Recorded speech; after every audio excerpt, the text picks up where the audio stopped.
up, everybody? Thank you for joining us on another episode of NAXT, our non-applicable recap of NXT. Sorry, tongue's too big for my mouth. I am Chubbs. I am one take. I also have a tongue. A normal-sized one. Not that I would know. Like, share, subscribe, comment, social media, Facebook, Twitter, and Instagram. On the screen, visit, comment, whatever. So, was it last week they had 5 matches? What's the date for this one? The 3rd? 4th. Last week they had 5 matches. This week, 3. So we can average out 4. Technically, we can say 2, can't we? No, there was 3. There's 3 actual matches. The 4th one didn't happen. Right. Which was dumb because I was really excited. I get it for the storyline, right, and what they're going to be doing, but as far as like it happening, I was just like, even though I knew it was coming. Yeah, I would have rather have seen that match. But so quick recap of the actual matches that happened. Ruby Riott and technically Nikki Cross defeated Peyton Royce and Billie Kay for the second time. I have some issues with that match, but we'll talk about those. I spaced out through a bunch of it. But KAIRI SANE defeated Aaliyah in her NXT taping debut. Yes, and then Drew McIntyre retained the NXT Championship against Roderick Strong, even after breaking his back on the steel steps. Dude, I literally, like, because I was a little bit behind you because I started like 5 minutes late and then I paused it for a little bit. Yeah. And you're like, oh, Roderick trying to kill Drew. And I was like, oh, boy. And then once I saw it, I went, ow, no. I arched my back and was like, ah. I paused it and laid my chair back. I was just like, no, ow. It looked like it hurt. So I get that, was it 2 weeks ago?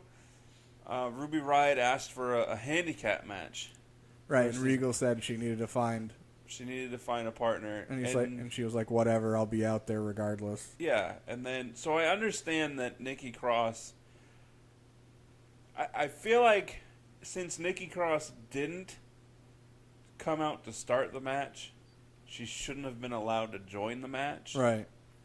It's not like at TakeOver Brooklyn with Sanity where Killian Dane was replaced by Eric Young, who was already there, and at the beginning hadn't of the match. Started. Right. So, yes, it's not like it was an open-ended. Hey, she's down there by herself. If anyone wants to come down and help, go for it. Yeah, and it's not like Nikki came out before the bell rang and then was just kind of hanging around, right, down on the floor. Yeah. So I was a little. No, whatever. Like it's WWE logic. It's not. I get your point, and it is weird, but it's not enough to like bother me per se. Especially with Nikki's character being so like out of it and crazy, aloof. Anyways. Yeah. Yeah, I mean, I'm not gonna lose sleep over it. I just I would really like some continuity. Yeah, exactly. So, other than that, it was a decent match. It was. Ruby's finisher is lame. AF. I don't even remember what it is. It's a Pele kick. But she holds their hand. Dude, everybody's doing a version of that. Even Enzo's is a version of that now. Peyton's is. Isn't Peyton and Enzo's the same one? Yeah, they grab, twist, and then put the foot in their jaw and fall back. Which I'm more okay with than an actual Pele kick. I actually like all versions of it, and even Enzo's. I wish I could remember what the hell he calls it, because the reason he's doing it is because, he's always has different shoes. Right. And that's one of the things about his gimmick, how he's always got fresh kicks. So that's why he does it, because it's a homage to the shoe. Is it called the fresh kick? No, it's... I know what it's called. I don't remember. So I get it, but if I hadn't already seen, 3 of the female wrestlers already doing it... Yeah. The thing... I like Enzo doing it if he was on the main roster, because he's... Yeah. Well, no, because even... It actually... Nope. It only, if he's fighting a shorter person, it's a cool move. If he's fighting a taller person. Well, yeah, being in the cruiserweights, they're all kind of shorter. Right. So. But yeah, no, Ruby just kind of grabs the hand and then does the AJ Styles Pele kick. Yeah. It'd be one thing if it was set up into that, like if she did something else, when she'll have the person in the corner and she runs and smashes their face in the turnbuckle and then holds onto the ropes and leans back and does her weird crazy sticking her tongue out thing. Like, have that be the setup where she does that, rolls off from them out, goes up to them, grabs them, then does the Pele kick. So it's like, I just smashed your face into the turnbuckle. Now I just kicked you in the back of the head. Yeah. You're all messed up. Literally Finishing. anything in addition to it would be cool. Right. Sort of like Bailey's Bailey to belly, where it should be a setup, not a finisher. I mean, technically, it should be a setup for her elbow drop, because it's hers. Yeah. Air quotes on her. I'm glad that they decided that more people could do the elbow drop. Dude, if they didn't let KAIRI do hers, I was pissed when they said they weren't gonna, but if they didn't. Right, yeah, because that's who it was. The rumor was that they were going to take away KAIRI's elbow drop because that was Bailey's move, even though to the point, the date of that publication, Bailey had done it Twice. Yeah. And horribly. Yeah, it was compared. Oh, yeah, definitely compared. Speaking of awesome elbow drops, Velveteen Dream has got one. I've seen like 5 of them, and he's had like 75% of the time they're awesome. Yeah. But no, the one you're talking about, yeah, that was... So, we had the debut, should have been the in-ring debut of Lio Rush. I gotta go listen to his actual song, because once it hit, I was like, I don't know who this is, and I saw his name, and then I was listening to the music, and I'm like, I like this. Yeah, I would have rather that it hit the music, and then it didn't say anything on the screen right away. And then he came out. And let people be like, what is this? And then as he came out, Lio Rush comes across the screen. Yeah. That's just me. Whatever. What do I know? They do it the same way for everybody, though. That's why. Yeah. So he was set to face Aleister Black, which is what I had thought was a really, really weird matchup. Oh, it definitely is, but Leo's ridiculously versatile, so... Yeah. So he gets attacked by Velveteen Dream, and then Velveteen hits him with a awesome elbow drop. I'm not a huge fan yet of this Velveteen Dream Aleister Black storyline. I'm not going to say I'm not a fan. I will 100% say that this is the first thing they've done with Velveteen Dream where I'm intrigued. Like, I'm actually curious to see where he's going with this. If it's going to be like what I've been saying, where it's kind of going to be he's trying to help, in quotes, Aleister see the light and not be so dark. I feel like I said, all the, like, kind of mocked up interviews they've been doing with Velveteen Dream where I can't have one because of the lighting and all that crap, and it's just been annoying and obnoxious. Yeah. Opposed to this, where I'm just like, they're actually giving some content to them where I'm intrigued to see where it at least will go. The interactions between the two make me uncomfortable. That's the point. And I don't like it. It makes me uncomfortable-ish just because I've said this before, and I don't mean it in any, like, negative, like, light. But anytime I see a dude that is excessively feminine, I don't want to say it bugs me. At first, I'm just like, because in my head, if you're a dude, you have certain mannerisms and ways that you carry yourself. So when I see an overly feminine dude, my first reaction is like, what are you doing? Like, I don't mean it of like, oh my God, that's a horrible human being. I'm just like, I'm confused because my brain's not like that as a guy. Yeah. And especially if I see a dude that is more feminine than any woman I've ever seen in my life. So pretty much Shane McMahon's left hand. Yeah, except embodied in the whole body. I got you. But either way, this is the first thing they've had him doing where I'm actually at least interested to see where it goes. I mean, yeah, I'm going to give it the benefit of the doubt and hope that it leads to the very least some good matches. It should, because, I mean, Aleister's Aleister, and Velveteen Dream is athletic as all hell. Yeah. And, I mean, I wouldn't mind seeing Velveteen versus Lio Rush. That'll probably happen. So, really, what it comes down to is I want to see Lio Rush. Hell yeah. He's been doing the house shows, at least. Oh, that's good. That's good. He is very, very talented. Speaking of... And young. I'll save it for the Rumors episode. KAIRI SANE. Check that out on Sunday, people. KAIRI SANE. I wrote that she defeated Aaliyah before the match actually happened. Well, duh. You're not going to have the Mae Young Classic winner debut on NXT and lose. Yeah. I like Aaliyah for the most part. Yeah. I could tell that there was a unfamiliarity between the two. Yeah, there's a disconnect at points. Yeah. But still decent match. KAIRI's elbow drop is... Bee's knees. The best elbow drop. It's just how she ends up being in a V on the way down, and the height she gets out of it, and as small as she is, it's ridiculous. Right. I like it when she hits it and the ref reacts to it, like at the Mae Young Classic, the first one she did. The ref did the the Yano almost like the young Nate when yeah. Tamina hit whoever it was with the super kick. Yeah. That was one of the best reactions ever. I think it was the Uso's wife. Oh, Naomi. Yes, thank you. I can only think of her Instagram handle. Oh, Trinity. Yeah, no, it's just all Trinity Fatu. And then the final actual match: Drew McIntyre, Roderick Strong. Good match.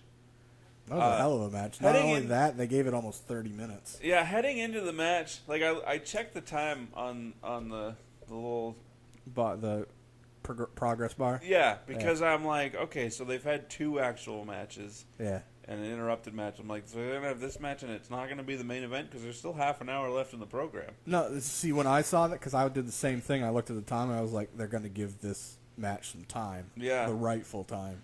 And they did. And they usually do for main events. Adam Cole's was one of the very few ones that they haven't given at least 20 to 25 minutes for a main event.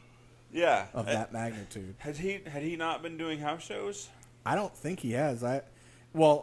He hadn't been. I think he's done 2 that I've seen, but that's just based on posts that I've seen, not actually knowing. So they may have just been trying to ease him back into. Yeah. But heading into this match, you knew my feelings on it. I don't. It wasn't one that I needed to see. I mean, I get your point, but in the same, when it comes to wrestling, this is one that the only reason it didn't have a good build-up per se is because Roderick Strong, as awesome,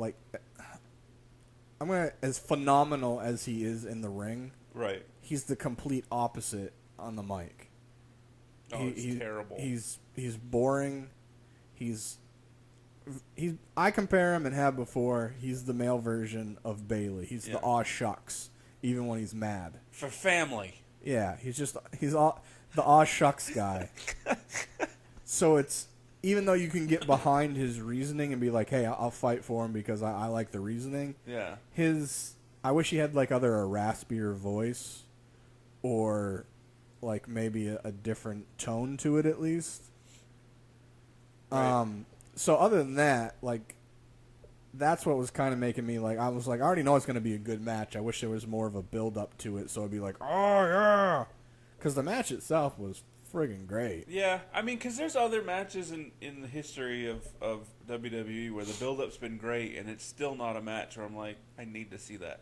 Kevin Owens versus Shane McMahon, for example. Yeah, great build up, and I'm just I don't need to see that match. Well, that's not even a don't need to. It's a don't want to. Yeah.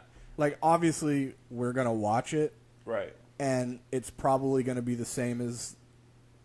I'm trying to figure out how to word this without sounding like an idiot.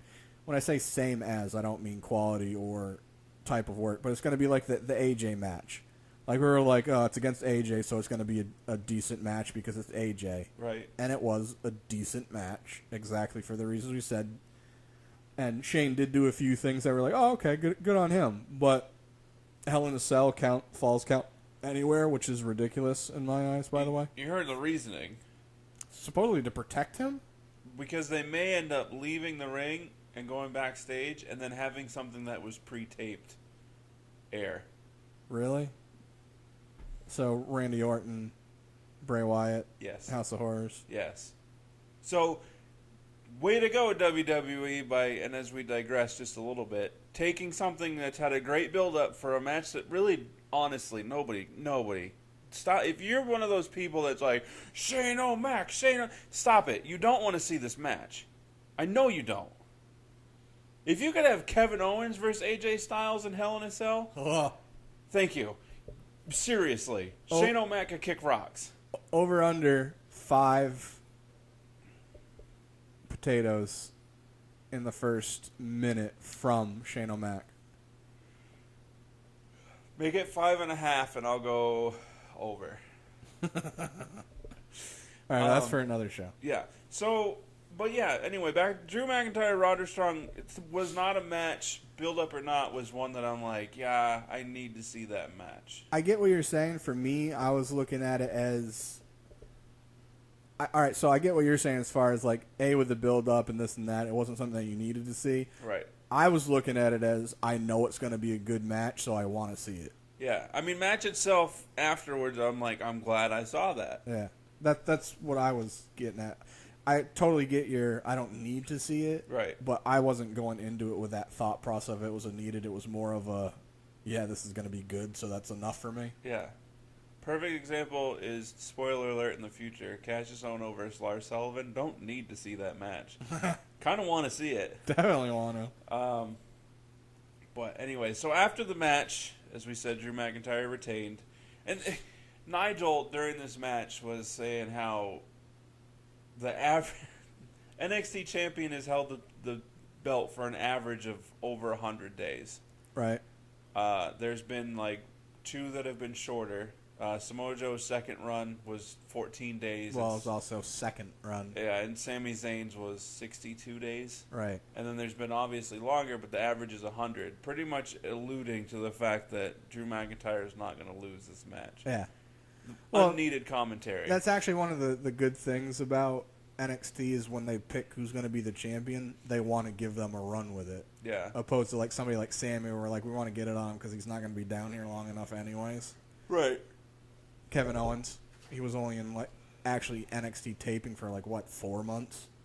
I don't know. 8 months, something like that. He had the title for a little while though. Yeah, he was in NXT for a long time, but as far as like after his debut and whatnot, I thought he was only like in NXT for like 4 or 8 or 9 months or something like that.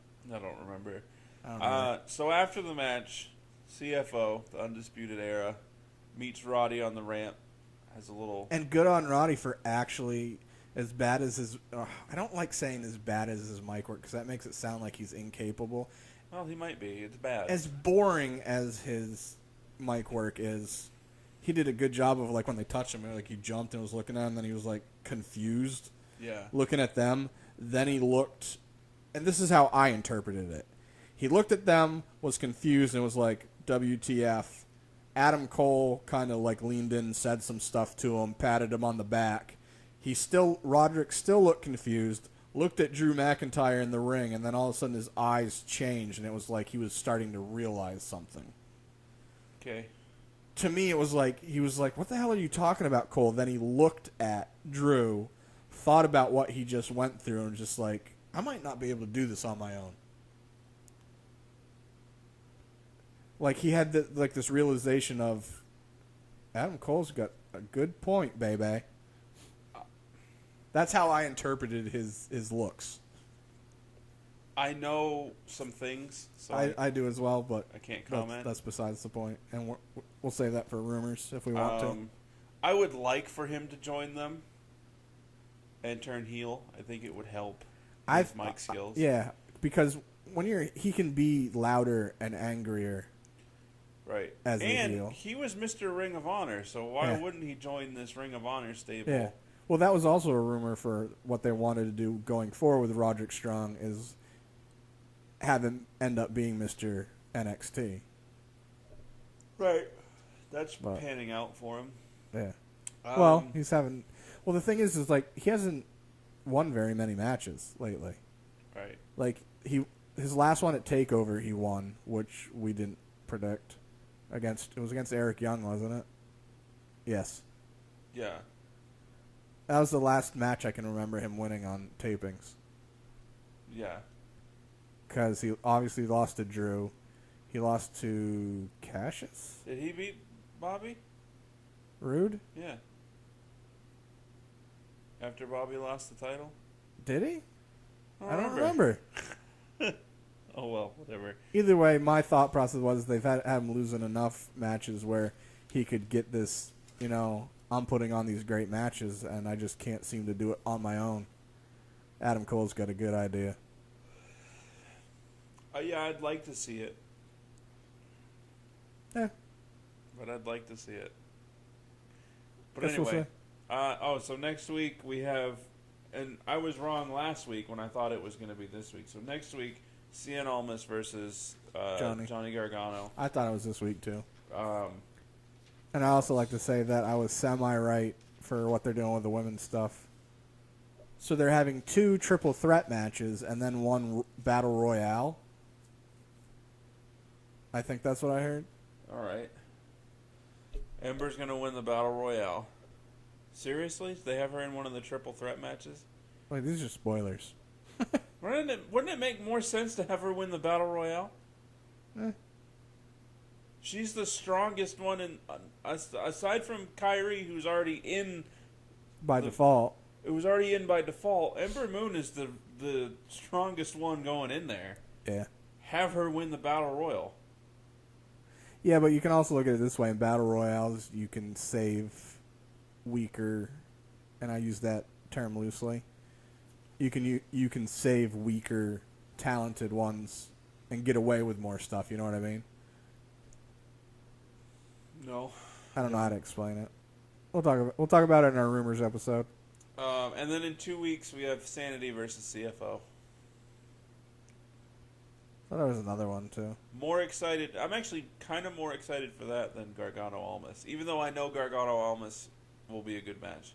Yeah, this time you do because you listened to me last time. Yeah, last time I viewed it as Drew McIntyre versus. Yeah, I don't need to see this crap. Whatever. And I was like, dude, I'm still not a huge Almas fan. I like him. But he puts on good matches. He's one of those ones that can play up to his opponent. Yeah. But I think he has a hard time carrying a lesser opponent. Yeah, maybe. I used to be a luchador.